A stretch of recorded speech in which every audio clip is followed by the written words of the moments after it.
Кара-Кыргыз автономиялуу облусунун түзүлгөндүгүнүн 100 жылдыгынын алкагында өлкөдө мекченделген 100 ишкананын бири Талас облусунун Бакай Ата районуна караштуу Миң Булак айылында мындай Миң Булак таш майдалоочу заводу ачылып, эски жылды узатып, жаңы жылды тозор учурунда ачылып пайдаланууга берилип отурат.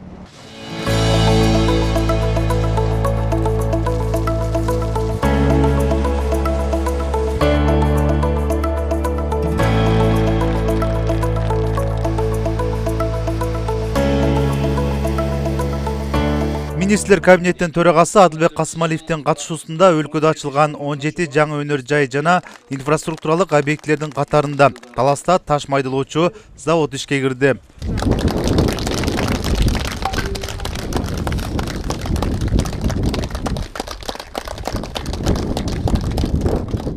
Транспорт жана коммуникациялар министрлигине караштуу номер 47 жол тейлөө ишканасынын Миң Булак таш майдалоочу заводу бүгүнтөн тартып 3 түрлүү кум шагыл чыгара баштайт. Мындагы жабдуулар көмөк чордону курулуш иштерине мамлекет тарабынан 34,5 миллион сом бөлүнгөн. Биз бул жерди тандап алганыбыз негизинен баягы экономикалык жактан да ыңгайлуу болсун деп, бул жакта Күмүштак суусунан түшүп турат.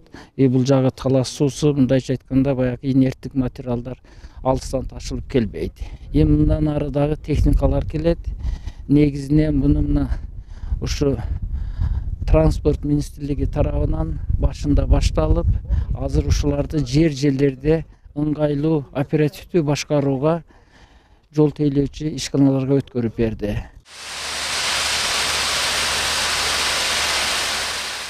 Таш майдалоочу заводдун ишке берилиши эми облустун жол куруу тармагына кыйла салымын кошот. Саатына 80 тонна инерттик материал чыгарууга кубаттуулугу бар завод асфальт төшөөдө кум шагыл менен камсыз кылууга жөндөмдүү. Талас областында мындай өндүрүмдүүлүгү чоң завод жок болчу. Саатына бул Кудай буйруса 80 тонна инерттик материалдарды чыгарат.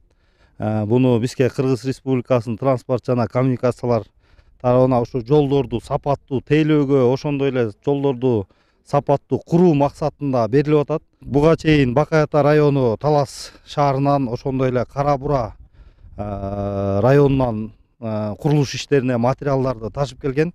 Кудай буйруса бунубуз иштеп калды. Бизде өзүнүн спецсчеттор бар. Ошолорго элдерге мыйзам чегинде кассага акчаларын төгүп, элдерге сатууга дагы мүмкүнчүлүк берет азыркы кезде мыйзам чегинде.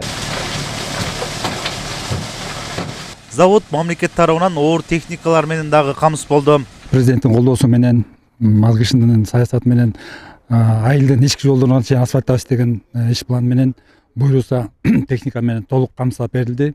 Мына заводко тиешелүү заводду да Кытай мамлекети менен келишим негизинде алынган. Ошого байланыштуу бул жерге погрузчик, экскаватор техникасы менен толук камсыздап берилди. Иштөөгө бүгүнкү күндө толук дайынбыз. Бул эми Кудай буйруса Бакай Ата элине кубаныч деп айтсам жаңылбайбыз. Областка элге кызмат кылып берет деген ойдобуз. Келерки жылы Талас-Тараз суу-самыр трассасынын 4-фазасынын курулушу башталат. Жол куруудо буга чейин алыскы аймактан керектүү материалдар алынып келинсе, эми облустун так ортосунда бул завод ишке берилип отурат. Биздин Талас облусунда дагы бир катар ири ишканалар ачылды. Социалдык объектилер, ирригация тармагында, өндүрүш тармагында мына бүгүнкү күнү жылды жыйынтыктап жатып, ошол Бакай Ата районундагы таш майдалоочу заводдун ачылышы болуп атат. Бул өндүрүш тармагында бүгүнкү ачылып жаткан завод 3 фракцияда бүгүнкү күндө иштелип чыгып аткан сырьёну көрүп атабыз. Жалпысы жумуш орун түзүүгө дагы шарттар түзүлдү.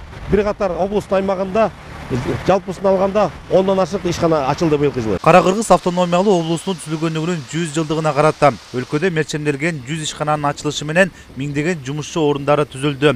Ал эми аяктап бара жаткан жылдын акыркы күндөрүндө бул заводдун ачылышы менен кошумча 20 жумуш орду түзүлдү. Нурузбек Шабданбек уулу, Калмурат Мейманбеков, Бакай Ата району.